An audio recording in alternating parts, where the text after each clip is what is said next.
চৰাইদেউ জিলাৰ অন্তৰ্গত দিচাংপানী বৌদ্ধ বিহাৰ প্ৰাংগণত মঙলবাৰে ভদন্ত নন্দবংশৰ মহাস্থবিৰ সোঁৱৰণত 50 সংখ্যক সোণালী বৰ্ষৰ মৃত্যু দিৱস উদযাপন। কাৰ্যসূচী অনুসৰি ক্ৰমে পুৱা মংগলাচৰণ, ভিক্ষু সংঘক অনুদান, বিশ্ব বৌদ্ধ ছয়ৰশ্মি পতাকা উত্তোলন, কৰ্মবীৰ নন্দবংশ মহাস্থবিৰ ভান্তিৰ নৱনিৰ্মিত পালাং অৰ্থাৎ বেদী উন্মোচন আৰু প্ৰতিমূৰ্তিক শ্ৰদ্ধাঞ্জলি অনুষ্ঠান অনুষ্ঠিত হয়। পুৱা 9 বজাত খামচিন থমত্ৰা আৰু দানীয় সামগ্ৰী উৎসৰ্গা, ভিক্ষু সংঘক সংঘদান অনুষ্ঠান অনুষ্ঠিত কৰা হয়।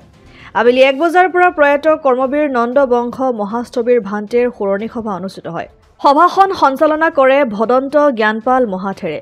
সভাৰ আৰম্ভণিতে কৰ্মবীৰ নন্দবংশ মহাস্থবিৰ ভান্তিয়ে ৰচনা কৰি থৈ যোৱা আৰম্ভণি গীত পৰিৱেশন কৰে দিচাংপানী শ্যামগাঁৱৰ শিল্পীসকলে। এই সোঁৱৰণী সভাত বিশিষ্ট অতিথি বঙাইগাঁৱৰ দুৰ্গেশ্বৰ ৰয়ক কৰ্মবীৰ নন্দবংশ মহাস্থবিৰ কৰ্মশ্ৰী বঁটা, টিপাম ফকিয়াল বৌদ্ধ বিহাৰৰ ভদন্ত প্ৰজ্ঞাজ্যোতি মহাথেৰক ডক্টৰ শাসন বংশৰ মহাথেৰ সাহিত্যিক বঁটা আৰু নামচাই বৌদ্ধ বিহাৰ অৰুণাচলৰ ভদন্ত আগা ধৰ্মা ভিক্ষুক সদৌ অসম মহাসভা ধৰ্মদূত বঁটা প্ৰদান কৰা হয়। উক্ত সভাত নন্দবংশ মহাস্থবিৰ ভান্তিৰ দ্বাৰা লিখিত ধৰ্মপদ পুথিৰ লগতে তীৰ্থযাত্ৰা আৰু স্মৃতিগ্ৰন্থ উন্মোচন কৰে সভাৰ বিশিষ্ট অতিথি মাহমৰা সমষ্টিৰ বিধায়ক তথা মন্ত্ৰী যোগেন মোহনে। ভদন্ত নন্দবংশ মহাস্থবিৰ ভান্তিৰ জীৱন পৰিক্ৰমা বৈচিত্ৰ্যময় আৰু সংঘাতপূৰ্ণ আছিল। জীৱনৰ আৰম্ভণিতে আৰ্থিক অৱস্থা একেবাৰে ভাল নাছিল বাবে খুজি মাগি হাজিৰা কৰিহে পেট প্ৰৱৰ্তাইছিল। অৱশেষত তেওঁ বিহাৰাধ্যক্ষৰ ওচৰত আশ্ৰয় বিচাৰি শৰণাপন্ন হয়। তেওঁ অতি কম সময়ৰ ভিতৰতে বৌদ্ধ ধৰ্মীয় ৰীতি নীতিবোৰ আয়ত্ত কৰিবলৈ সমৰ্থ হয়। বহুজনৰ হিতৰ বাবে, বহুজনৰ সুখৰ বাবে নিজকে উৎসৰ্গা কৰা মহাস্থবিৰে সমাজ সেৱাৰ ক্ষেত্ৰত আগবঢ়োৱা বহুমূলীয়া অৱদানৰ বাবে তেওঁ কৰ্মবীৰ উপাধি প্ৰদান কৰা হয়। তেওঁ দিচাংপানীত স্থায়ীকৈ থাকিবলৈ লোৱাৰ পিছতেই এই অঞ্চলক সমাজ সংস্কাৰ আৰু অনুষ্ঠান প্ৰতিষ্ঠানবোৰ গঢ় দিয়াত অহোপুৰুষাৰ্থ কৰিছিল।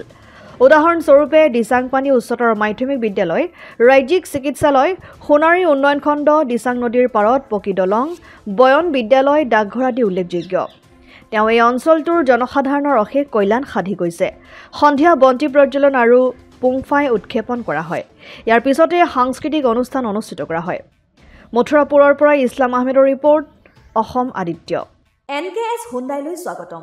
নৰ্থ ইষ্টৰ প্ৰথম GDSI 2.0 ফিচাৰ্ছ ডিলাৰ হৈছে NKS হুণ্ডাই। অত্যাধুনিক সা সুবিধাৰে তৈয়াৰী মষ্ট আপডেটেড হুণ্ডাই ডিলাৰ এতিয়া ডিব্ৰুগড়ত।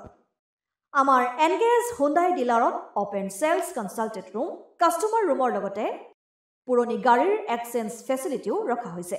ইয়াত চেলছৰ লগতে ছাৰ্ভিচ ছেক্টৰৰ সুন্দৰ সুবিধা আছে। প্ৰয়োজনীয় সকলো এডভান্স টুলছ, হুইল বেলেন্সিং, এলাইনমেণ্টৰ অত্যাধুনিক machine, post hydraulic lift, fully ট্ৰেইনমেণ্ট পাৱাৰৰ লগতে nitrogen gas filling facility, fully automatic car washer ফেচিলিটিও আছে।